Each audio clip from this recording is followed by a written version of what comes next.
Welcome back once अगेन। चलिए next question देखें। Write the names of reagents and equation for the preparation of following ethers by Williamson synthesis.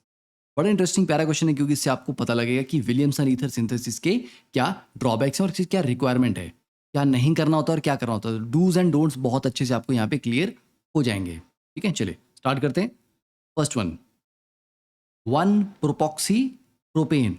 Okay, तो one propoxy है और 3 carbon की chain है propane, तो it will be a symmetrical ether क्योंकि प्रोपॉक्सी भी 3 carbon का आपका बनेगा और प्रोपेन भी 3 कार्बन है, ये सिमेट्रिकल है।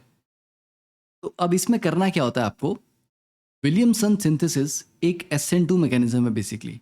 तो SN2 मैकेनिज्म में हमारे पास एक न्यूक्लियोफाइल होगा और एक होगा सबस्ट्रेट। ठीक है, प्लस सबस्ट्रेट RX होगा। न्यूक्लियोफाइल यहाँ अटैक करेगा और ये बनेगा। तो ये जो न्यूक्लियोफाइल होता है ना, ये आपका R-O नेगेटिव होता है। तो ऑब्वियस सी बात है SN2 में न्यूक्लियोफाइल को मैं ज़्यादा बल्कि मतलब प्रेफर नहीं करूँगा कि ज़्यादा बल्कि हो, और सबस्ट्रेट को तो जितना ज़्यादा कॉम्पैक्ट हो, लेस हिंडर्ड हो, उतना ही बेटर है। अब ये सिमेट्रिकल है तो कोई फ़र्क नहीं पड़ेगा। लेट्स से ये वाला पार्ट हमारा न्यूक्लियोफाइल आ गया, ठीक है, और ये वाला हिस्सा हमारा सबस्ट्रेट आ जाएगा। तो कैसे बनेगा ये बनेगा CH3 CH2 CH2O negative plus यहाँ पे Cl ले लो। ठीक है, इसने यहाँ पे अटैक किया, Cl को बाहर निकाला एंड प्रोडक्ट बन गया। राइट, तो एरो को यहाँ से इधर लगा लेते हैं ताकि आपको पता लगे कि सर ये प्रोडक्ट बना फाइनली। सेकंड देखिए, इथॉक्सी बेंजीन। ओके, तो PHO C2H5।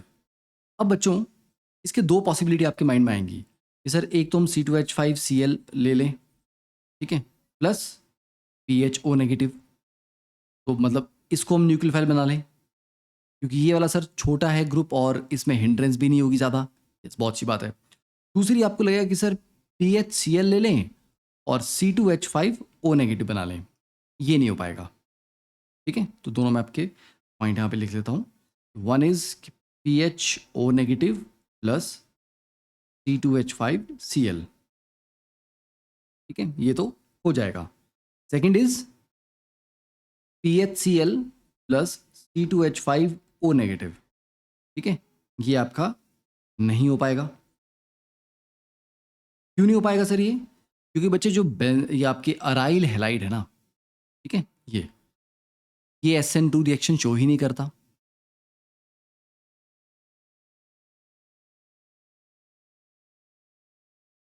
ठीक है, तो ये कॉम्बिनेशन भी बड़े ध्यान में, मतलब आपके ध्यान में रहे कि जब भी बेंजीन एक तरफ लगा है आपके ईथर में, बेंजीन रिंग, तो PHO negative is the ideal nucleophile in that case. Third one, two methoxy two methyl propane. Okay, तो प्रोपेन 3 कार्बन आगे, 2 पे मिथाइल भी है और 2 ही पे मिथॉक्सी भी है। तो ये वाला पार्ट तो समझ आ रहा है कि ऑक्सीजन की एक तरफ छोटा मिथाइल ग्रुप है और एक तरफ बड़ा टर्ट ब्यूटाइल है। बड़े वाले ग्रुप का मैं सबस्ट्रेट बनाऊं क्या? अब again looking at the 2 possibilities. One possibilities कि सर ये O नेगेटिव ले लीजिए और CH3Cl ले लीजिए, और दूसरी पॉसिबिलिटी है कि सर 3 डिग्री वाला टर्ट ब्यूटाइल वाला क्लोराइड ले लो और CH3O negative. But 3 degree light जो है ना, it will not show SN2 क्योंकि हिंड्रेंस यहाँ पे बहुत ज़्यादा है। तो this combination won't give SN2 mechanism, इसलिए ये आपका गलत हो गया, ये वाला सही है। समझे? तो अगर आपको ऐसा है कि सर ऑक्सीजन की एक तरफ तो बल्कि है, तो बल्कि पार्ट न्यूक्लियोफाइल को बनाओ, सबस्ट्रेट को मत बनाओ। ठीक है, तो ये चीज़ें, ये कॉमन गलतियां हैं जो बच्चे करते हैं पेपर में जाकर। और देखो कितनी अच्छी बात है कि NCERT ने ये अच्छे क्वेश्चन पूछे हैं। Once you solve them properly you will understand कि इस चैप्टर में क्या क्या गलतियां नहीं करनी है। 1-मिथॉक्सी इथेन, फोर्थ वन, 2 कार्बन है और 1 पे मिथॉक्सी लगा लिया आपने। ठीक है, 1-मिथॉक्सी इथेन। अब क्लियर सी बात है यहाँ पे भी, छोटा ग्रुप जो उसको क्या करेंगे आप, प्रेफरेबली उसको सबस्ट्रेट बनाओ तो CH3 CH2O नेगेटिव करो और जो छोटा है CS3 उसके साथ लगा लो Cl। ठीक है, तो ऑलवेज ट्राई कि छोटे वाले ग्रुप को हम सबस्ट्रेट बनाएं।